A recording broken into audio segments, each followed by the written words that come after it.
So, when did you first hear of Nancy Pelosi? Well, What was her reputation at the time? of course, I heard of Pelosi as someone who was a journalist covering politics very early. I mean, she was a figure in California politics, chairman of the state party out there, very close to Jerry Brown and others. And then she went to Congress in the late 80s, and very quickly you heard her name mentioned quite a bit as someone with a future. But I really didn't get to know her very well until I was in the White House with President Obama. Do you know her well enough or know about her well enough to know how you certainly would know about Baltimore and Oh, Baltimore yes, politics yes. even in the 50s. Tell me a little bit about how you think that may have formed some part Hugely. of who I think that people. I think the greatest mistake people make about Nancy Pelosi is that the people who don't know her, at least in the past, thought of her as kind of a dilettante from California, a wealthy, liberal San Franciscan. She is not that. I mean, that is an element of her biography, but she is completely formed by her experiences as the daughter of a ward boss and mayor of Baltimore. And I had this discussion with her. I've done 3 podcasts with her, and I asked her once, well, what'd you learn from your father? She didn't hesitate. She said, I learned how to count, okay? And I learned that I hear you isn't a yes. Okay isn't a yes. Only yes is yes. She has the sensibilities of an old-time ward leader, and that appealed to me greatly because I've spent a lot of my life in Chicago covering the ward politics of Chicago, and I have a great reverence for people who do politics on a granular level like that. She has, I think, deep convictions about what government should do and be.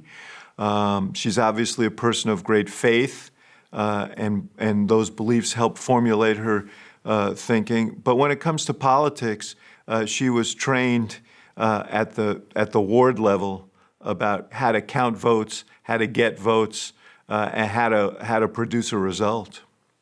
Her mom kept what was called the favor file, and she worked with her mom on the favor file. People would file in from all over the city with, I need a favor, I need something. And then they would write on a yellow slip of paper what it was and who they were, and they would call those favors in later on. I'll bet you, I haven't asked her yet, but I'll bet she has a favor file right now, and you could only imagine how big it is. Oh, there's no doubt. Nancy is someone who you can call at the busiest moments, and she will file away your concern, and she will call you back and say, I've looked into this. And she may call you back at 11 o'clock at night. She may call you back early in the morning, but she never forgets. And those are habits formed in the politics of Baltimore, in the ward politics of Baltimore. Old-style city politics was all about the symbiotic relationship between office holder and constituent, office holders doing things for their constituents and asking their constituents for their support. And that relationship is fundamental to how that politics worked, and it's how she approaches her politics. Yeah, because she doesn't have a city now. She certainly has San Francisco in her district, but she has a caucus that's a city in lots of ways, No a doubt. fractured caucus, and that's how she's running it. It's a wonderful observation, because the thing that you know when you work with Pelosi is that she has a very, very precise understanding of every member of her caucus, of what's important to them, what drives their districts, of their donors, of every element of their politics. She's aware of, and particularly the things that are most important to them. And those are really important data points when you're trying to move people on a particular piece of legislation. She is a maestro at manipulating all of these different data points to bring about 218 votes or whatever number she needs to get a particular piece of legislation passed. David, how did she fit in the Washington of the 1990s and 2000s? Things were, how did she rise in Washington, do you think? Well, I think she rose through steely resolve and acumen. There's no doubt that as women became a more important part of American politics, and 92 was a big year for women after the Clarence Thomas nomination to the Supreme Court. There was a much greater interest, particularly in Democratic politics, Democratic Party politics, to elevate women as women were becoming more numerous in the councils of government. And so she, I'm sure that helped. But Pelosi fundamentally is such a disciplined and canny operator, and I mean operator in a positive sense, that any legislative leader would recognize that, as she recognizes talent in her own caucus today and would want to elevate her because they know she could get things done. She was on the Appropriations Committee. You put people on the Appropriations Committee who can handle the myriad interest requests, pressures, and come to a good result and get things done. You see a lot of leaders arise from among the appropriators. But, she got there because of all the habits and all of the skills and all of the discipline that we now see today. The things in that period are in Washington, as I look back on it, even as I remember it, things are increasingly divided. Mary Cantor told us yesterday that she was a partisan fighter, somebody who understands who understood, I think, that the parties were moving apart. Do you agree with that characterization of who she was? Well, there's no doubt that she's a partisan fighter. She grew up in a Democratic household in the, sort of fulcrum of that. California was a battleground in the 70s when she was a party leader there. Remember, Ronald Reagan was the governor of California in the early 70s. And so it was a very competitive state. And, I think she is a partisan, but a partisan in the best sense of the word, because I think she believes in some fundamental principles that she associates with the Democratic Party, and she disagrees with fundamental principles that she associates with the Republican Party. So, to me, she's always been a great mix of practical partisan fighter and idealist. And, there are principles for which she is in this business. It's not just about whether the blue team wins, it's why. And that's what I've always appreciated about her.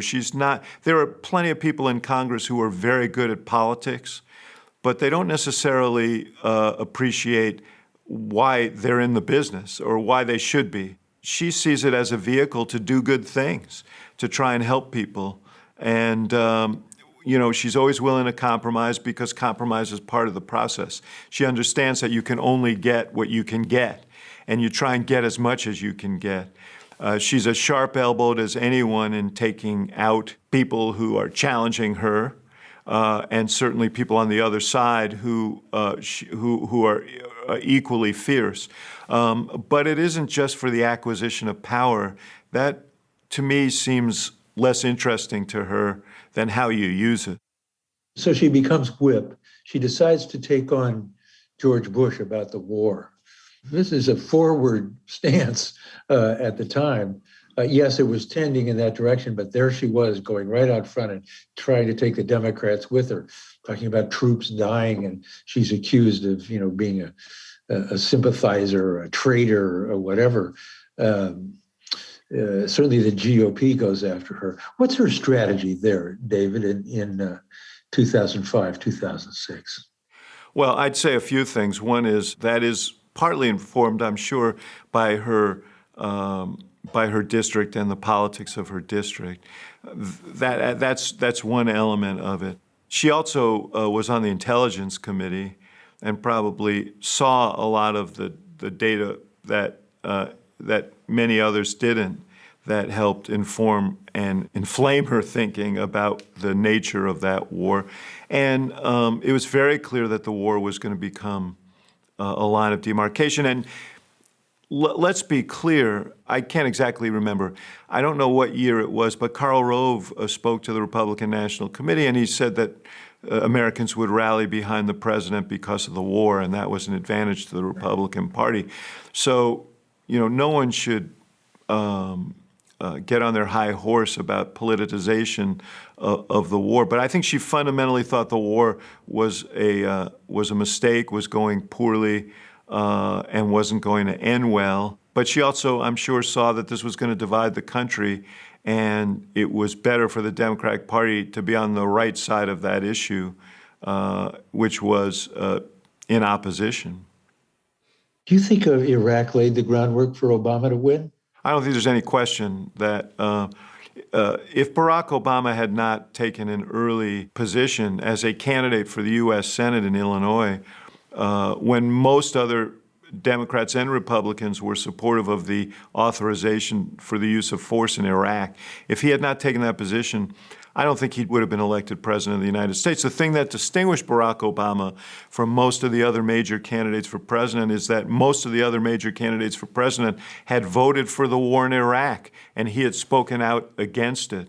So Iraq was fundamental to the politics of the 2000s. There is an important bipartisan moment in her rise to the top in her career, which is the TARP bipartisan bill at the very beginning. Yes. Society's crashing. She gets together with the GOP. She and Bush aren't talking, but then suddenly she knows she has to talk to him. Paulson is talking to her almost every day. It crashes. It fails. We all remember that scene with the stock market sinking, people yelling, the bill failed, the bill failed. She says, we have lots of people who say they've talked to her, and she says that that was Boehner's failure, and his failure to bring that caucus along was a turning point from her point of view about how she approached Republicans and how she was going to. Well, I do know something about this because Barack Obama was running for president in the fall of 2008, and we had a strategy meeting, and I can tell you the exact date for a reason that will be apparent in a second. But on September 14th of 2008, we had a strategy meeting at my office because McCain had named Sarah Palin as his vice presidential running mate, and they were making a little surge, and we had a strategic meeting to talk about it. Senator Obama asked to attend the meeting, which he normally would not. And at the end, and he was very pensive during the whole meeting. At the end of it, he said, I spoke to Hank Paulson last night. Something's going to happen overnight. I can't share it with you, but it's going to have a really big economic impact, negative. And I told him that we would be as helpful as we could to try and deal with it. And he cautioned us not to. He said, sometimes good government really is good politics, and we gotta try and be helpful here. I don't want to go awry here. And it turned out the next day that Lehman Brothers collapsed. The following week, Congress was trying to put together this TARP legislation to right the stock market as it plummeted. President Bush called Obama. We were in the middle of debate prep down in Florida. And he said, McCain has asked for a meeting at the White House with you and the legislative leaders to talk about this. They went up to the White House, and there was this very strange meeting where even though Senator McCain called the meeting, he didn't have that much to say about where he wanted to go. But what became apparent in that meeting was that, and Obama was designated by Pelosi and others to speak for Democrats, that the House Republicans were not on board with the TARP legislation that the Republican president was offering. And Obama was sort of stunned by this, as were all the leaders. And he said, well, I guess we can start all over again. And the only thing Bush said in that meeting was, we're not starting all over again. And they adjourned, and Hank Paulson found where the Democrats were huddled, got down on one knee and begged Pelosi not to walk away. from the TARP. And in fact, it was Democrats who provided the votes that were necessary to pass the TARP. And it was a big bipartisan moment. It was a historic moment in the Senate. But she, you go ahead. she likes this. I'm sorry to interrupt you, David. Go ahead. No, go ahead. No, please. The thing that galls her is she made her caucus, her Democrats, Yes. pay for bailing out the billionaire bankers and banks on Wall Street. She said, if I would have known these guys were so soft on this, I would have asked for more in the bill that protected us from what eventually you and I will talk about, the long-term consequences of the TARP vote, Yeah. right? I mean, I wonder about how much this affected her or reinforced her understanding of the GOP. And well, I think there's another element of this, and I'm sure that this entered into her thinking as well. So Obama, Pelosi, and the Democrats supported President Bush, even as Republicans in the House caucus walked away and helped pass the TARP. 3 months later, when we were in the full throes of the Great Recession that was caused by the collapse on Wall Street, President Obama was trying to put together a recovery act to steady the economy and prevent a second Great Depression, and Republicans in the House and Senate walked away from him. And so, that was a sobering moment for Obama and probably an enraging moment for Pelosi, having produced the support for President Bush and the TARP just a few months earlier.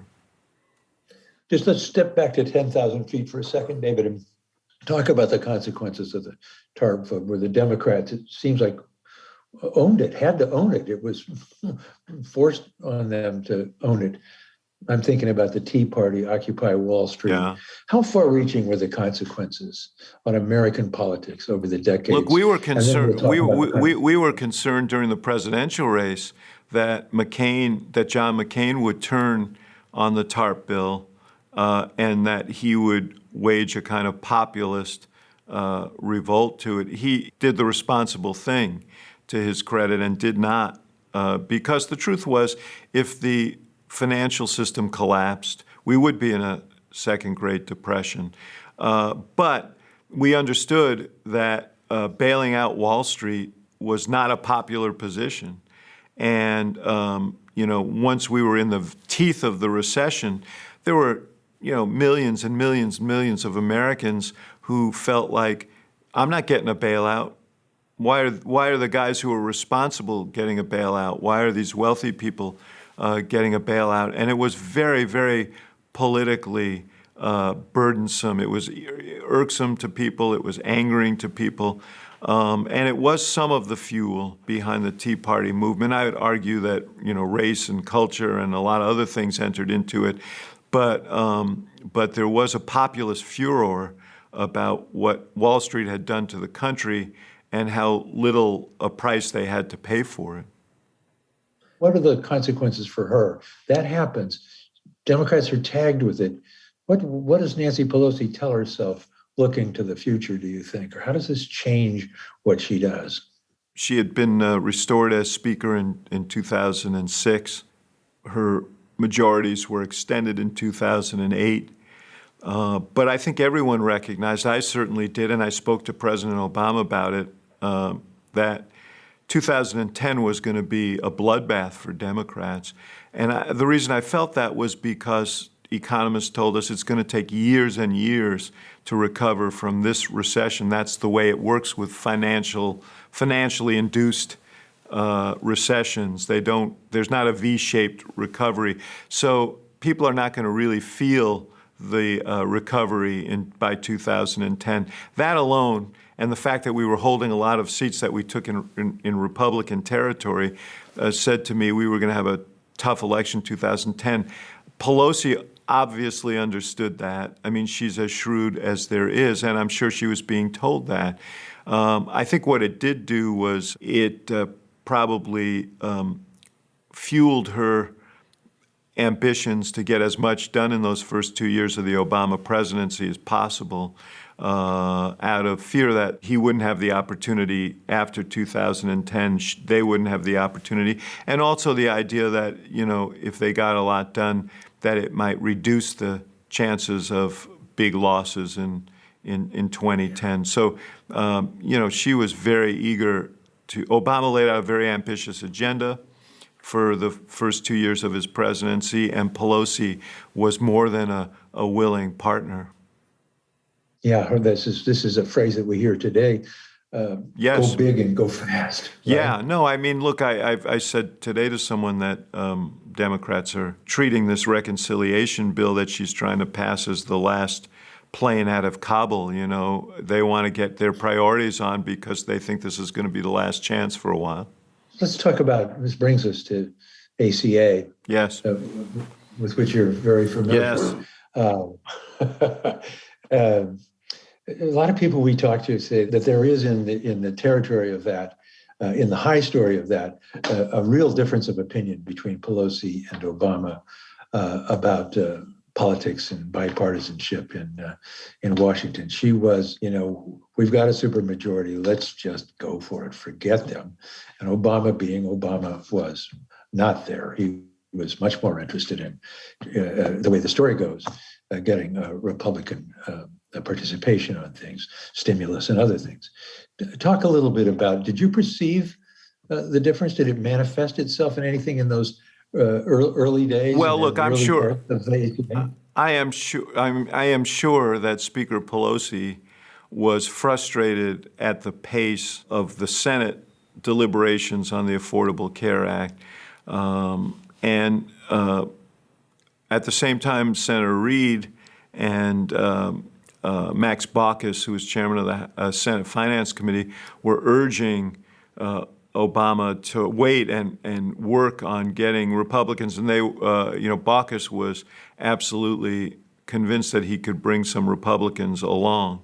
And out of deference to them, and also the notion that, A, we had run on the idea of forging better cooperation between the parties, and B, that major social legislation tends to fare better if it's done on a bipartisan basis. We gave it a chance. In retrospect, we did wait too long. Pelosi was probably right. She was a realist about what was likely to happen, and based on her experience and what she had viewed. But remember, she also had spent the last 30 years, or, well, at that point less, but in the hothouse of Washington politics as it became more and more and more partisan. So her expectations were low.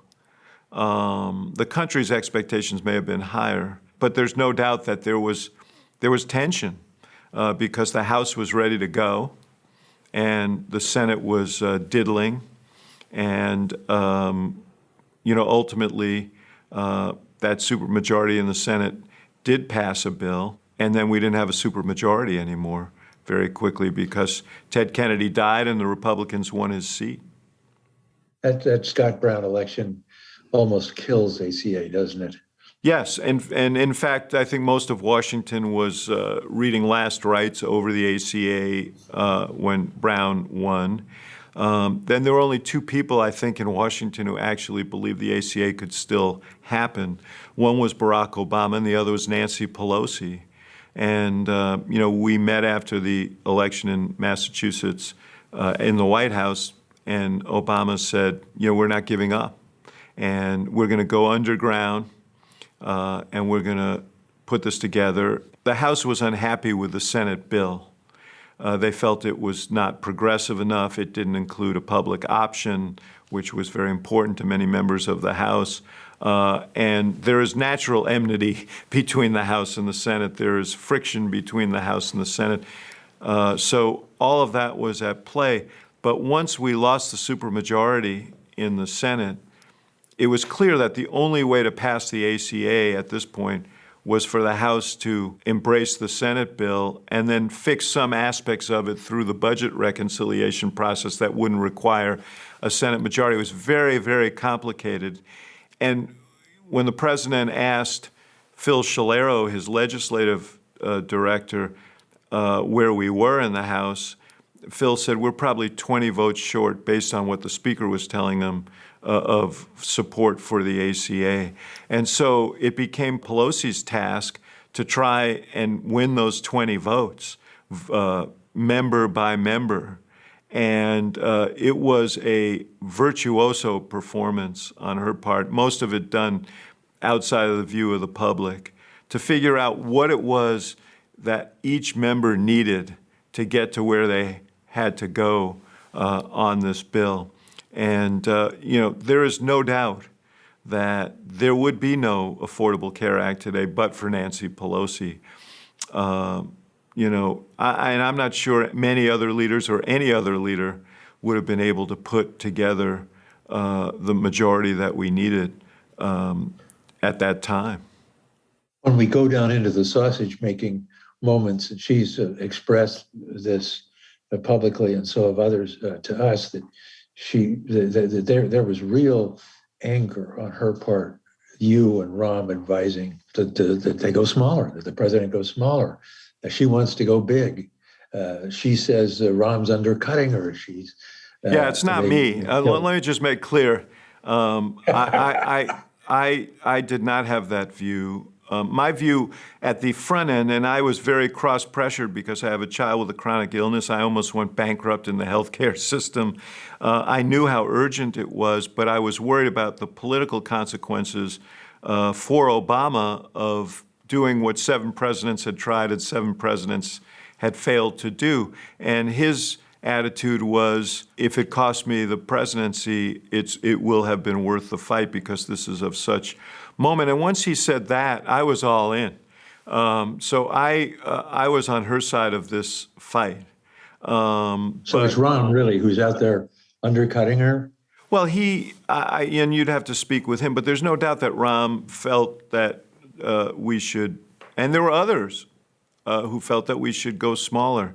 And we had one great meeting in the White House in the summer of 2009 when we really began to see the impacts of this, the political impacts of this. And an argument was made to go smaller. And the president turned to Phil Shalero and said, Phil, what do you think our chances of passing this are? And Phil said, well, it depends how lucky you feel, Mr. President. And Obama just laughed, and we always sat under this chair with George Washington's portrait behind him. And he said, Phil, I'm a black guy named Barack Hussein Obama, and I'm president of the United States. He said, I feel lucky every day. And he just laughed, and it was clear he was not going to give up. He was not going to go smaller. And I'm sure that Pelosi was bucking him up on that do not do that. She was in every way a hero of this story. It passes. What you foresaw in 2010 begins to happen in a big way, partly as a result of that, and maybe as a result of Trump. I think it would have happened regardless. I mean, it may have been a little less dramatic, but we were destined to lose large numbers of seats in 2010. History would have suggested that, She becomes the subject of the Republican campaign. $70 million, something like 131,000 ads and pieces of whatever. Not Barack Obama, Nancy Pelosi. Maybe because she's a woman, partly maybe, but she certainly made herself plenty controversial. But does it hurt Democrats for her to be so toxic in 2010? Well, I don't think that Pelosi was in a long line of faces that Republican ad makers and Republican strategists used to kind of shorthand liberal coastal elites, which is how they wanted to paint the Democratic Party. Ted Kennedy for years filled that role. Today, it's AOC And so, it was shorthand for they're out of touch. Did it make it worse? I don't know. All I know is that if you cost out the net benefits versus the net liabilities of Nancy Pelosi, it very much calculates out in her favor. Yeah, I think that the negative caricature of her may have been effective in some of their precincts around the country, Republicans. On the other hand, her leadership in the House and her tough-mindedness was central to how Democrats recaptured the House the first time and the second time. And her leadership day in and day out on the Hill was sort of indispensable. And that will be apparent when she's gone. So, it's all part of one package. You can't be a strong, dynamic leader and not end up in some way being caricatured in negative ways by your opposition. And she certainly was. You know her well enough that I keep trying to penetrate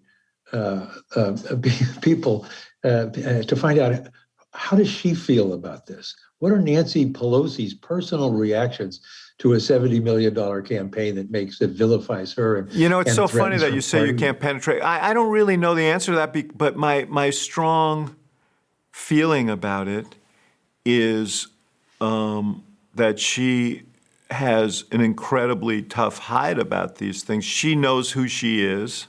She knows what she's about. She knows, what she's fighting for. And I've never heard her sort of bemoan the fact that she became a target. I'm sure it was unpleasant, but she is such a fighter, and she's so disciplined about her goals that I really have never seen her distracted by that. And there are others who, may give you a different view. She's got lots of longtime friends in the House who may share that. I don't know if you've talked to Rahm, but you should. We're on the way to him. And we've talked to Barbara Lee and lots of others who talk to her all the time. And Anna Eshoo is a really good friend of hers. And I think Anna's this afternoon. I think we're going to talk to her this afternoon. Yeah, she'd be a great source. But I think just Pelosi is so focused at all times on whatever the goal is in front of her that she just doesn't allow herself to get distracted. She gets irritated when people, I think my guess is she probably gets more irritated by members of her own caucus when they are less than focused on what they should be focused on than she does by name calling from the other side. Look at the iconic photo of Nancy Pelosi in the Trump White House while everybody was sitting and her standing and basically confronting Trump on his lies and on his on his practices. That's who she is. She's fearless. There's two stories about her that you are part of in some way. You're not in name, but one is that she just felt, even though I know at the East Room signing ceremony, Obama said, Nancy, Nancy, and gave her lots of credit. She never felt that she got the credit that she deserved. This is a very private thing she's conveyed to people, but it's known. And the second is that in 2012, she does a kind of victory lap about 25 years in the House and doing events all over the country. And the way the story goes, she wanted Obama to appear with her at an event, but he wouldn't. In fact, he doesn't even return her call. Is that what happened? And so the implication, of course, other than, gee, it's too bad for Nancy and whatever, is this an indication that Obama and Democrats distanced themselves from Pelosi after the 2010 moment? No, not at all. I can tell you without any, I was involved in the Obama reelection effort at a high level. There was never any discussion about don't get near Pelosi. That was, no. I can only speak from my vantage point, but there was a lot of reverence for Pelosi and a lot of respect for Pelosi. Anyone who went through the Affordable Care Act fight had to come away with deep, deep reverence for her because there would be no Affordable Care Act without Nancy Pelosi. And I don't know the details of that story. I was out of the White House by then, and I don't know what was going on at that moment.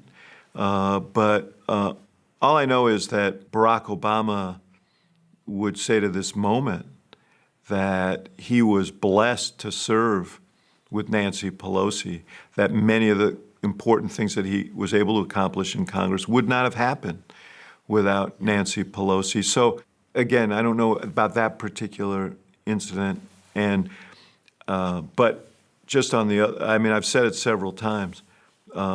She deserves every bit of credit that she gets and more for the Affordable Care Act, and that's most important when you think of the millions of people whose lives were impacted positively by what she did. And I think she sees a straight line between the kind of battle she's fighting and the lives that people are leading and the lives that they may have helped save. So, you know, it hurts me to hear that she feels she didn't get enough credit because she deserves every bit of credit she gets. Wait, let's talk about the 2018 midterms.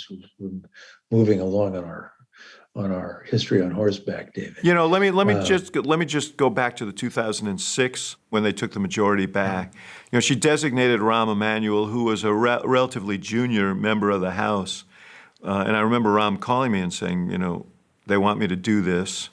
I really don't want to do it, but it was absolutely a brilliant thing to do. Because, you know, Rahm is a heat-seeking missile, much like Pelosi. When he gets a target in his mind, he's relentless. They went out and they recruited an extraordinary class. Extraordinary because the members, the candidates they recruited very much fit the districts that they were running in. And they were very disciplined about message and not getting drawn into fights that would undercut candidates in the more moderate districts in which they were running. So, you know, it was a master class in organizing the 2006 election that propelled her to the speakership in the first place. So anyway, go ahead. Just as an aside to all of that, if you look at the history of just those two, I can't wait to talk to Rahm about this, but so close, all the way through that time period. Then Obama, then ACA, then Rahm in a different job, but she thinks he's in poaching her and talking to her caucus. It used to be his caucus too, and the personal antipathy between the two of them, which apparently emerges, has got to be sad for you to see and know about. Although I would tell you that today they're very close. I mean, they talk all the time. So I think that at some level Pelosi understood that even though it enraged her, that Rahm thought he was doing what he felt was best for the president, which was his job as the chief of staff. I don't think she liked it. I think she saw it as encroachment in her domain, which is something she doesn't countenance. But they repaired that relationship, and you know, in some ways, they share this. They share a level and appreciation for the tactical elements of politics on a kind of high plane that very few people understand. Let's talk about the 2018 midterm, because it's such a difference between the 06 run, what she did, what she had to do, what she and Rahm did. In a way, she encourages her members not to run about Trump, said that's already activated, don't do that, let's get ahead of it, let's deal with issues. But also the moderates become her real focus. Yes. Because she wants to win in Trump districts, right? She wants to flip them over. What is it? It seems like a sort of more mature Nancy Pelosi, not wanting to go after Trump, not wanting to, fight with the president. What does it tell you about her and where she is on the arc of her own discovery? Yeah. Well, look, it goes back to the lesson she learned as a child in her household. Politics is a lot about learning how to count. She wanted to get to 218 and above, and she was more interested in what it would take to win that majority than in entertaining her own vengeance and hatred for what Trump represented. And she understood that by making it about policy questions that resonated broadly and in these swing districts, that Democrats had a much better chance to get to that 218 and above. And she enforced that discipline on her caucus, on these campaigns, and it was the right thing to do. And she won because of it, ultimately scoring rhetorical points against political opponents is a lot less satisfying than beating them. And she was determined to beat them. And then, David, the same members try to take her out as speaker. Why do they see her as a liability? And how does she deal with that? I think Pelosi understood that there may be some political profit for some of her members in some of these swing districts to distance themselves from her as candidates. I'm sure it was irritating to her to have to put together the vote to become speaker again. And the thing about that was so noteworthy was there are a lot of people in Washington who were sort of counting her out. There are a lot of people in Washington who said, hey, she can't put this together. There are too many people who've pledged not to vote for her as part of winning their campaigns in their districts. And she employed these prodigious legislative skills on her own behalf there, going member to member, having the conversations she needed to have. Again, just by her own election as speaker, when people were ready to give her the gold watch and send her away, she proved why she shouldn't go away because she was so damn good at this and so smart about how she dealt with that body.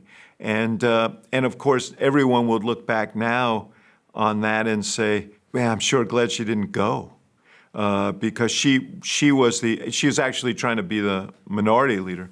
She was the bulwark against Trump. I mean, she was the thin blue line between Trump and his trespasses on democracy and democracy itself.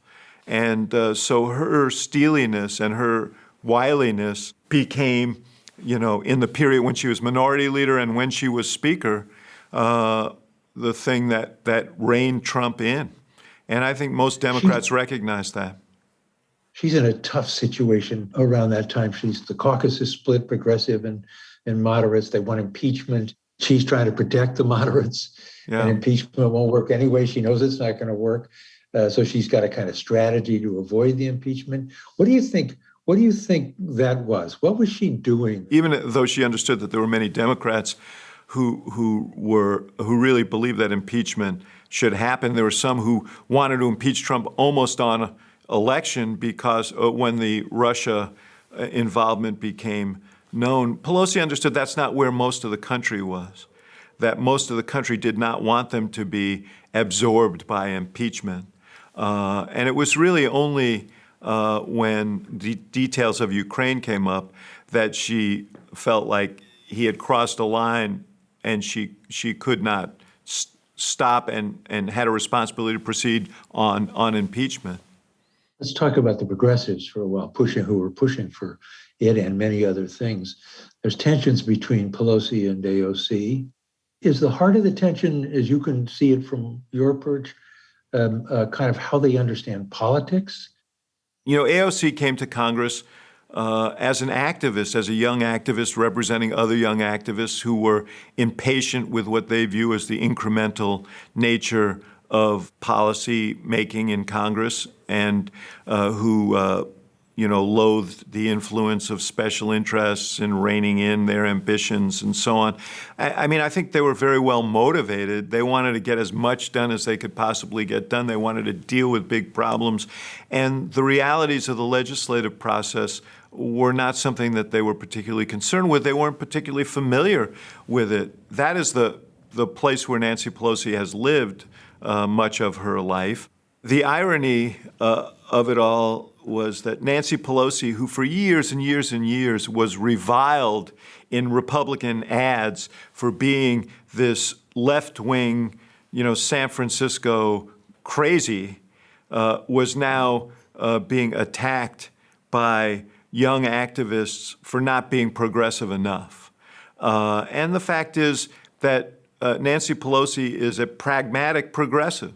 I mean, there's no doubt that her views are progressive and that she has big ambitions for what government should be doing for people. But she also has the realist's understanding of how one has to make that progress and where the limits are of a legislative process in a deeply divided country.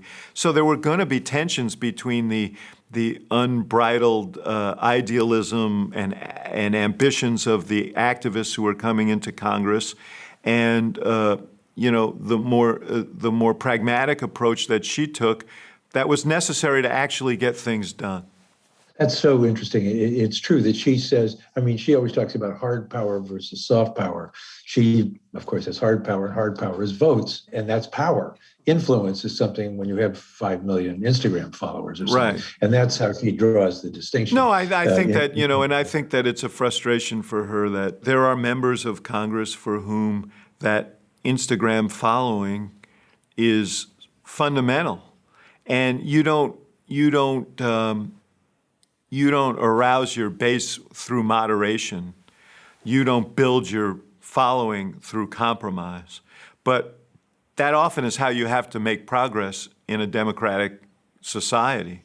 And so that conflict is something that Pelosi understands. But, as a leader, it has to be frustrating. Yeah, especially nowadays, as we have just walked away from a president who believed in social media and Twitter and power. No, I mean, look, Nancy Pelosi is serious about governing. And governing is a messy and difficult process. It involves compromise. It involves settling at all times for less than 100% of what you want. And that's a hard lesson to impart to young activists for whom incrementalism is an invective, is a dirty word. And so it's become increasingly difficult, I think, for her as she's moved on in her leadership to deal with these new forces and still cobble together the votes she needs to move things forward. Obviously, we're seeing that right now. When you watch January 6th and you see what she was doing, you watch her as closely as we now are, and you certainly, because you know her and are clued into the events. The days after and the days immediately after, trying to reach Pence to remove Trump, calling Milley, working to get through those moments. Did it seem almost like she was running the government to you? It certainly looks that way to us. What it seemed like was a person who believes in the fundamental tenets and institutions of our democracy, who genuinely felt that they were at threat, who genuinely felt that there was a chance that we could lose it all, and that there was an uncontrolled, madman in the White House, and who was worried that these institutions would not hold. I viewed Nancy Pelosi's conversations in the days in and around January 6th as conversations that she initiated as an officer of the government, as a trustee of the democracy, not as the leader of the Democratic Party. I think this far transcended partisanship for her. She was worried we were going to lose our democracy. Cantor, when we were talking to him yesterday, had a different view. He said instead of coming on camera and reassuring the American people, she was pouring gasoline on the fire in those days, risking everything and making it worse because she's so partisan. Yeah, well, I mean, I look, Eric Cantor's views are formulated through 1,000 legislative fights, and I'm sure it shapes his view of Nancy Pelosi.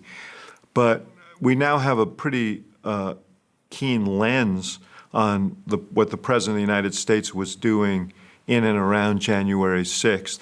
And anyone who is not concerned about the 187 minutes when insurrectionists were overrunning the Capitol and the president sat inactive and watching television as these events unfolded, is missing something really fundamental. I think this was a watershed event in our history, and if you want to talk about partisanship, it is fear of Trump and his influence within the Republican Party that would cause people to look away from the events of that day and say this was the normal course of events. The president behaved properly. You can't, whether you're Republican or Democrat, you can't look at those events and conclude that unless you're concerned about the political implications of coming to that conclusion. Let's talk about the big bill now that's moving through. It's a little hard. Our film will air in February, so we're going to know the results of this. But still, it's a film mostly about process anyway. How is legislating and convincing the members to sign on different than it was during ACA, for example? Let's start there. I think it's harder today than it was even 12 years ago to pass a major piece of legislation because of the tension within the Democratic caucus between progressives and moderates, especially because you have a 50-50 Senate and an almost 50-50 House. So Pelosi is up there on a high wire without a net. And it is a really, really difficult task to put this together. What progressives in the House saw was Joe Manchin and Kyrsten Sinema using the leverage they had in a 50-50 Senate to produce the result they wanted. And the lesson they took from that was we can do that too. We can hold up their priority if they're going to hold up ours. And they have used that leverage to try and produce the kind of bill that they want. They've made deep compromises. But at some point, you have to say, this is as good as it's going to get, and we're ready to move forward. And that's the point that Pelosi has tried to get them to reach. The measure of how much things have changed was reflected in the fact that the President of the United States went to Capitol Hill before he left for Europe for the G20 meeting and told the members of the House caucus how important this legislation, these two pieces of legislation were for him and his presidency and the future of the country. Pelosi told them that she didn't want him to land in Europe without this legislation in hand because there were issues like climate change that were important to these meetings, and they didn't move. They couldn't get the votes. So, that was a measure of how much things have changed, that a president of the United States could come to the Hill and members of his own party would frustrate his ambitions. Democratic leaders seem to believe, it seems to me, that passing these bills is going to help them win in 2022, obviously. Is that still true? Look, I think here's what's true. Not passing the bills would add to the burden of Democrats in 2022. What is true is if Joe Biden's standing in 2022 is still in the low 40s, that will affect every Democrat running for Congress. They have a vested interest, a political interest, beyond the policy impacts of the things that they're working on. They have a political interest in helping Biden achieve his goals. And they need to have things to run on and tangible things that they can say, here is what we produced that actually go to the day-to-day concerns in your lives. It may not stave off the historic forces that are massed against them. It may not cut the headwinds sufficiently, but without it, they're looking at much larger losses. My last question, David. Yeah. We've talked about how different the politics of the day are today from ACA and OA's, AOC and others, where she used to work inside her caucus rather than Twitter and all that stuff. She focused on legislating. Is this it for her? Is this it for her kind? I mean, forget whether Nancy's even here anymore. Is she the Is she the last of the boomers? Are Well, our I'd say a politics few things changed? about this, Mike. First of all, it is a measure of how extraordinary a legislator and politician Nancy Pelosi is, that she has survived these different epochs in American politics, these transitions in American politics. She has been counted out, time and again, and she's come back, and she has adjusted and adapted to the challenges that have emerged over time, and it's a real tribute to her, extraordinary skills. But it's obvious that this is the end of an era. I don't think there's anyone who will be able to command a caucus, and by command I mean produce the results that she wanted in the way that Nancy Pelosi has. She has an old-style facility for pulling the right levers, pressing the right buttons, understanding how to motivate people. Now there are other levers that are beyond the control of a Speaker of the House or a minority leader of the House that come in the form of Instagram and Twitter. So I do think the job is going to be different. And to do what Pelosi has done so well for so long is going to be almost impossible for speakers in the future. You want to tell me a couple of stories? A couple of stories. During the first year of the Obama administration, I think it was during the early Obama administration, he was determined to try and pass a cap-and-trade bill on climate change, and it was going to start in the House. And it was, very controversial, and particularly in some of the swing districts where there were energy industries, and people were concerned about those. And Pelosi was concerned about the impact on her members of the fight, even though she was committed to the issue, and she agreed to sign on. And as that thing was unfolding, and it was really a heavy lift, they asked me to come down to the House to speak to the caucus, which almost always meant that they wanted to beat up on some representative of the White House, and I was usually the sacrificial lamb in that regard. I walk into the caucus, and literally before I crossed the threshold, the Speaker Pelosi was on me. She was pointing her finger in my chest, and she said, "Your president said he would be out there campaigning for this bill if we were going to take it up. Well, I took it up, and I don't see him out there. And if I and then there's this pause because there was going to be an invocation, and she clasped her hands and she looked down, and as the invocation was delivered, and as Amen was sounded, she crossed herself, and in the same gesture, she started pointing her finger back in my chest. She said, "And if he doesn't get out there, I'm going to pull this bill from the floor." And that's Pelosi, That's Pelosi. And the second was, and this is a story. I didn't observe this. So this was shared with me. There was a caucus. She was asking for a vote. It was a difficult vote. She was walking out, and a member from Louisiana, Democratic member for Louisiana, was heard in a loud voice saying, it's easy for her to say she's from San Francisco.